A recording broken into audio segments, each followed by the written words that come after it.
مولانا رومی ایک دن خرید و فروخت کے سلسلے میں بازار تشریف لے گئے۔ ایک دکان پر جا کر رکے، دیکھا کہ ایک عورت کچھ سودا خرید رہی ہے۔ سودا خریدنے کے بعد اس عورت نے جب رقم ادا کرنا چاہی تو دکاندار نے کہا، عشق میں پیسے کہاں ہوتے ہیں، چھوڑو پیسے اور جاؤ۔ اصل میں یہ دونوں عاشق اور معشوق تھے۔ مولانا رومی یہ سن کر غش کھا کر گر پڑے۔ دکاندار سخت گھبرا گیا۔ اس دوران میں وہ عورت بھی وہاں سے چلی گئی۔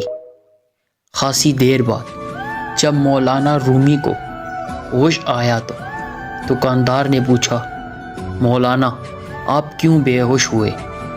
مولانا رومی نے جواب دیا، میں